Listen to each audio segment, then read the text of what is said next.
Hi friends, welcome to Study Econ. So நம்ம வந்துட்டு AFMல இருக்க continuation இம்பார்ட்டண்டான கொஷின்ஸ் வந்து பார்த்துட்டு இருக்கோம். ஸோ இதில் வந்து அடுத்தது வந்து நம்ம ரொம்ப எதிர்பார்க்கப்படக்கூடிய ஒரு டாபிக் என்ன அப்படின்னா concept of accounting. Okay, so concept of அக்கௌண்டிங்கில் ஃபஸ்ட்டு வந்துட்டு இந்த ஹிஸ்டாரிக்கல் காஸ்ட்னா என்னென்னு கேட்பாங்க. ஓகே, ஹிஸ்டாரிக்கல் காஸ்ட் அப்படின்னா என்னென்னா a measure of value which is used in accounting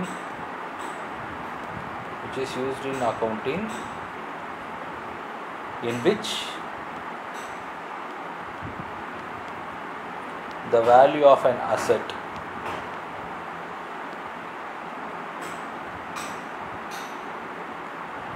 recorded in its original cost price.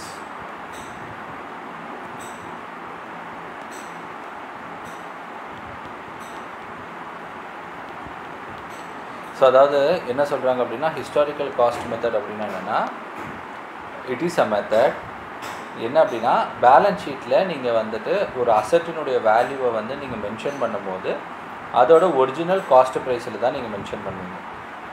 Okay, இதனால் என்ன அட்வான்டேஜ் அப்படின்னு பார்த்தீங்கன்னா இப்போது ஒரு லேண்டு பர்ச்சேஸ் பண்ணியிருக்கீங்க, இதனுடைய காஸ்ட் ப்ரைஸ் வந்து 4 lakhs இருக்குதுன்னு வச்சுக்கோங்களேன்.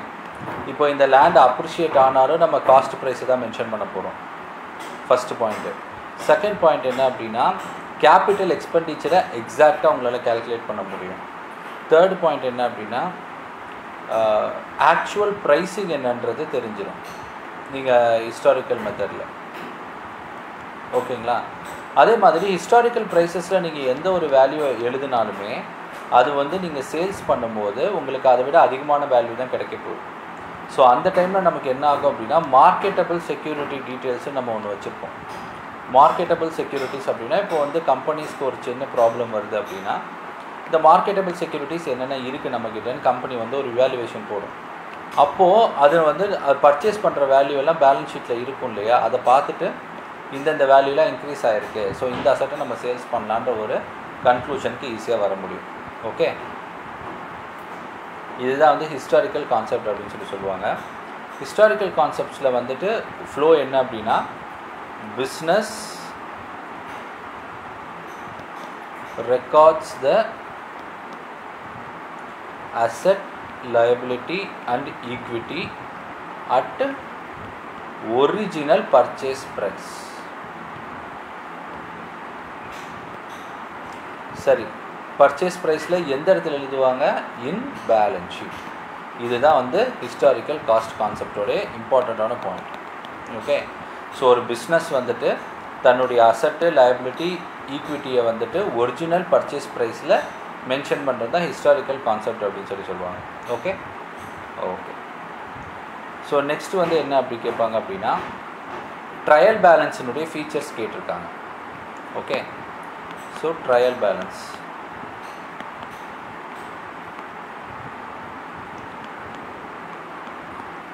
பேலன்ஸினுடைய ஃபீச்சர்ஸ் என்னென்னு நான் சொல்லிடுறேன். ஸோ ஃபஸ்ட்டு வந்து it is a list of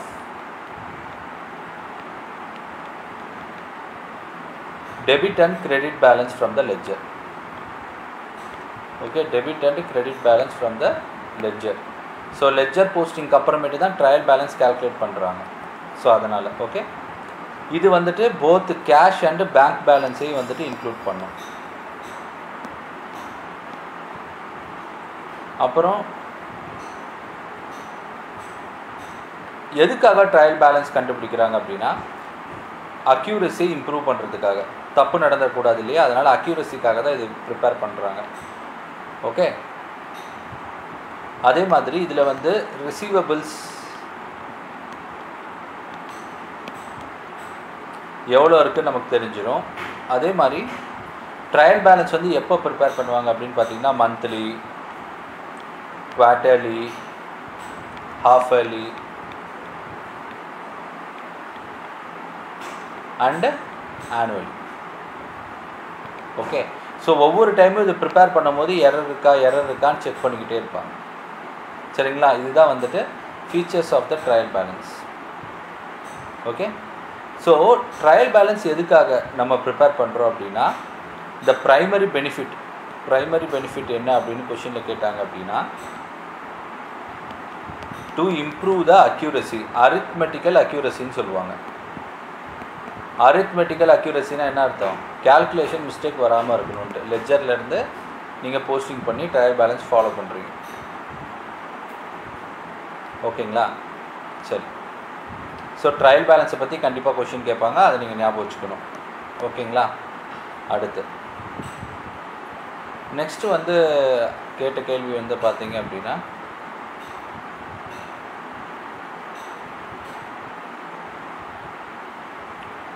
ஆடிட்டில் statutory ஆடிட்டை பற்றி பார்த்தோம் இல்லையா, அதே மாதிரி ஃபாரன்சிக் ஆடிட்னு ஒன்று இருக்குது. ஃபாரன்சிக் ஆடிட்னா என்ன அப்படின்னா, forensic audit is an examination and evaluation of a firm for the use of evidence in court. ஒரு ஃப்ராடு நடந்துருச்சு சார், அந்த ஃப்ராடில் அந்த ஃபினான்ஷியலில் அந்த பேலன்ஸ் ஷீட்டில் இல்லை ஏதாவது மேனிப்புலேஷன் பண்ணியிருக்காங்களா, இல்லை தப்பான டேட்டா ஏதாவது கொடுத்துருக்காங்களா அப்படிங்கிறத வந்துட்டு ஃபைனலைஸ் பண்ணுறது தான் ஃபாரன்சிக் ஆடிட். ஓகே, ஸோ இந்த ஃபாரன்சிக் ஆடிட் வந்து பார்த்திங்க அப்படின்னா, it aims to determine whether fraud has actually happened or not. So fraud வந்துட்டு உண்மையாலுமே நடந்திருக்கா இல்லையா அப்படிங்கிறத சொல்கிறது தான் இந்த ஃபாரன்சிக் ஆடிட்டு. அதே மாதிரி யார் ஃப்ராடு பண்ணியிருக்காங்கன்ற டீட்டெயிலும் இதில் கண்டுபிடிச்சிட முடியும். சரியா? ஸோ ஆடிட்டில் இந்த கொஷின்ஸும் கேட்டிருக்காங்க. ஓகே, அடுத்து வந்து பார்த்திங்க அப்படின்னா, பேங்கிங் ரிகான்சிலேஷன் ஸ்டேட்மெண்ட். டெஃபினட்டாக இதுலேருந்து ஒரு கொஷின் வந்துடும். பிஆர்எஸ் யார் ப்ரிப்பேர் பண்ணுவா? கஸ்டமர், இல்லைனா இண்டிவிஜுவல், அப்படி ஞாபகம் வச்சுக்கோங்க. ஸோ பேங்க் உங்களுக்கு பிஆர்எஸ் ப்ரிப்பேர் பண்ணி தராது. ஓகே, கஸ்டமர் எதுக்காக இதை ப்ரிப்பேர் பண்ணுறாரு அப்படின்னா, in order to estimate the correct bank balance. Okay, அதுதான் பிஆர்எஸ்ன்னு சொல்லுவாங்க. இதில் வந்து பார்த்தீங்கன்னா மெயினாக என்னென்னா, ஆக்சுவல் கேஷ் பொசிஷன் என்ன அப்படிங்கிறத தெரிஞ்சுக்கலாம்.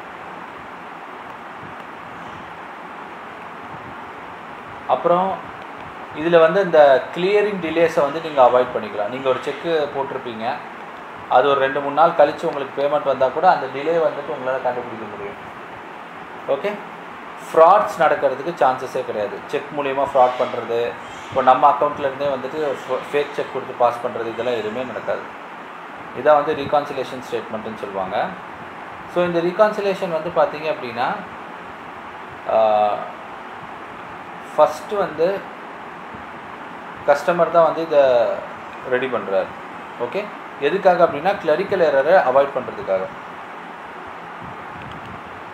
ஓகே, ஸோ ஃபஸ்ட்டு வந்து என்ன சொல்லுவாங்க அப்படின்னா, கிளரிக்கல் எரர் ஏதாவது இருக்கா, இல்லை வேறு ஏதாவது நம்ம மிஸ்டேக் பண்ணியிருக்கோமா, கேஷ் புக்கில் பாஸ்புக்கில் என்ன டிஃப்ரென்ஸ் இருக்குது, அந்த டிலேஸ் என்ன, இது கண்டுபிடிக்கிறது தான் பிஆர்எஸ் அப்படிம்பாங்க. பிஆர்எஸ் பற்றி நான் ஆல்ரெடி டீட்டெயில்டு வீடியோ போட்டிருக்கேன். ஓகே, ஜஸ்ட் அது ஒரு டைம் கோத்ரூ பண்ணுங்க. ஓகே, ஸோ இந்த ஸ்டேட்மெண்ட் ப்ரிப்பேர் பண்ணுறதுக்கு பேர் தான் பேங்க் ரிகான்சிலேஷன் ஸ்டேட்மெண்ட்டு சொல்லுவாங்க. After preparation of BRS, bank reconciliation statement, your cash book should be equal to your passbook. கண்டிப்பாக இந்த கான்செப்ட் இருக்குது இல்லையா, கேஷ் புக் பாஸ்புக்கு, இதிலேருந்து மினிமம் 3 மார்க்ஸாவது நம்ம எதிர்பார்க்க முடியும். ஸோ அதில் ஒரு கேள்வி வந்து கண்டிப்பாக பேங்க் ரிகான்சிலேஷன் ஸ்டேட்மெண்ட்டில் இருக்கும். ஓகேங்களா? ஸோ அதனால் நீங்கள் வந்து அடுத்து வந்து முக்கியமான பார்க்க வேண்டியது என்ன அப்படின்னா, பேங்க்ஸ் ரிகான்சிலேஷன் ஸ்டேட்மெண்ட். ஓகே, அடுத்து வந்து பார்த்திங்க அப்படின்னா, அக்கௌண்டிங் கான்செப்டில் மேட்சிங் கான்செப்ட்னு ஒன்று இருக்குது.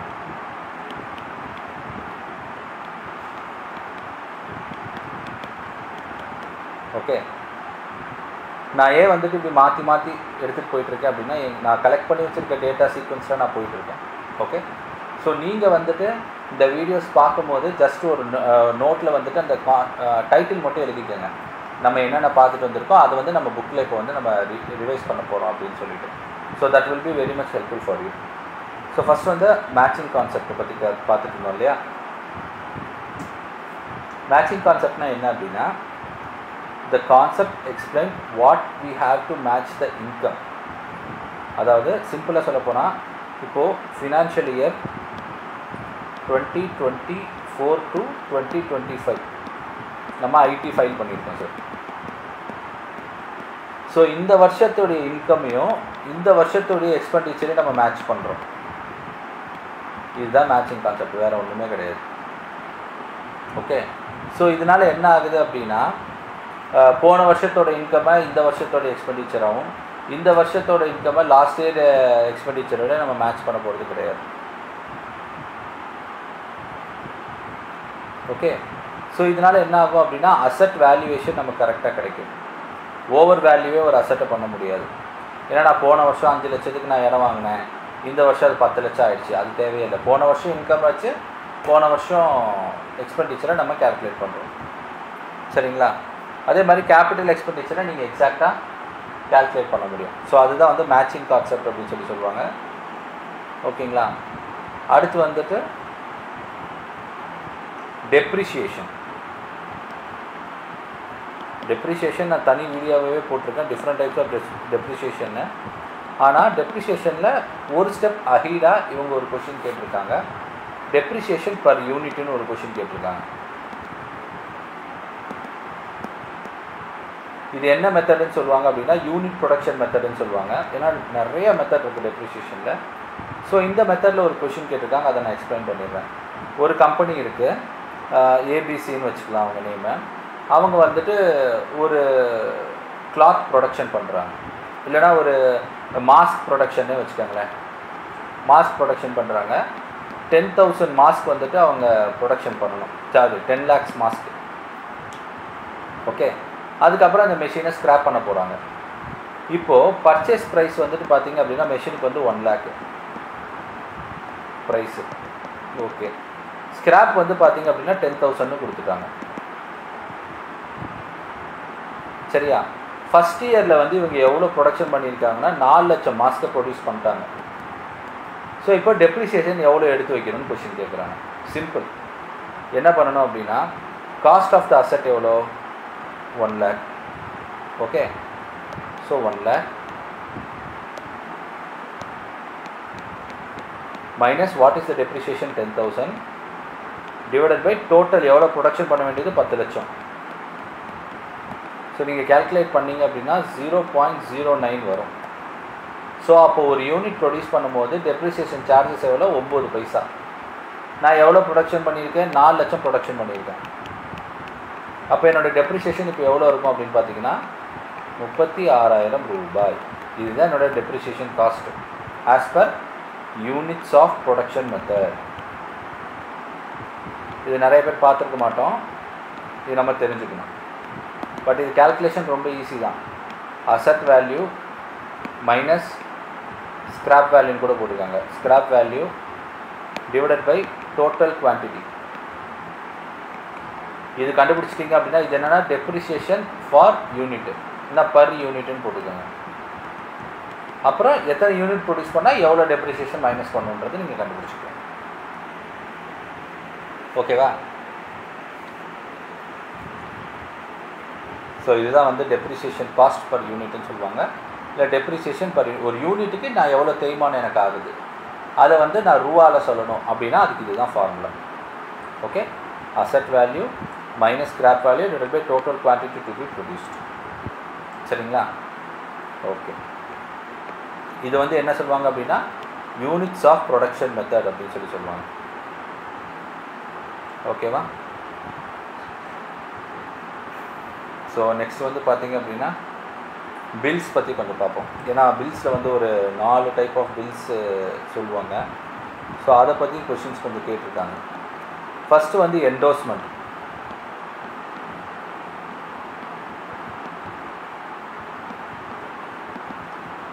என்டோஸ்மெண்ட்னா அப்படின்னா என்னென்னா ட்ரான்ஸ்ஃபர் ஆஃப் பில்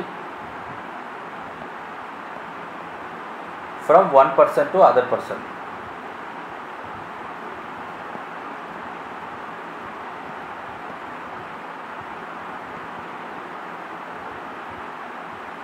ஓகே, அடுத்து வந்து retirement of bill. Retirement of bill அப்படின்னா என்னென்னா டியூ டேட்டுக்கு முன்னாடியே நீங்கள் பேமெண்ட் பண்ணுறது. Payment before due date. அடுத்து வந்து renewal of bill. Renewal of bills அப்படின்னா என்னென்னா இப்போ வந்து டியூ டேட் வந்துருச்சு, ஆனால் உங்களால் வந்துட்டு ஃபுல் பேமெண்ட் பண்ண முடியல. ஓகே, ஸோ அதுதான் வந்துட்டு பாதி அமௌண்ட்டை கட்டிட்டு பாதி அமௌண்ட் கட்டாமல் அது ரெனியூவல் பண்ணிக்கிறது. இதுதான் ரெனியூவல் ஆஃப் பில். ஆஃப்டர், அதாவது டியூ டேட் வந்து முடிஞ்சிருச்சுன்னு அர்த்தம். ஓகே, அடுத்து அகாமடேஷன் ஆஃப் பில்.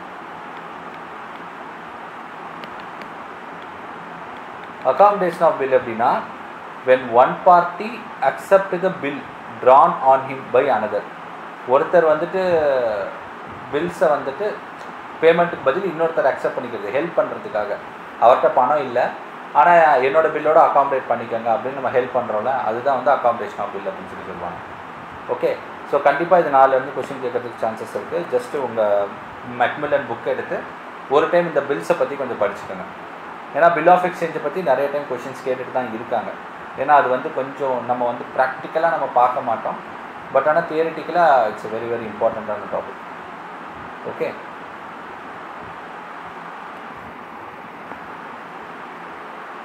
ஸோ நெக்ஸ்ட்டில் வந்து பார்த்திங்க அப்படின்னா நம்ம பில் டியூ டேட்டை வந்து பார்ப்போம். சரிங்களா? ஸோ அதை என்ன சொல்லுவாங்க அப்படின்னா term or tenor of bill அப்படிம்பாங்க. இப்போ உங்களுக்கு என்ன கொடுத்துருவாங்க அப்படின்னா ஒரு பில்லு வந்து எப்போ ட்ரா பண்ணியிருக்காங்க அப்படின்னு சொல்லிடுவாங்க. ஸோ அதோடைய டியூ டேட் எப்போ அப்படின்ற மாதிரி சொல்லுவாங்க. எப்போ வரும் ஆன்சர் சொல்லுங்கள் அப்படின்ற மாதிரி கொஷின் கேட்பாங்க. ஃபார் எக்ஸாம்பிளுக்கு வந்து ஒரு பில் வந்து 13th May 2023 1 month டைம் கொடுத்து ட்ரா பண்ணியிருக்காங்க. So what is the due டேட்டுன்னு கேட்குறாங்க.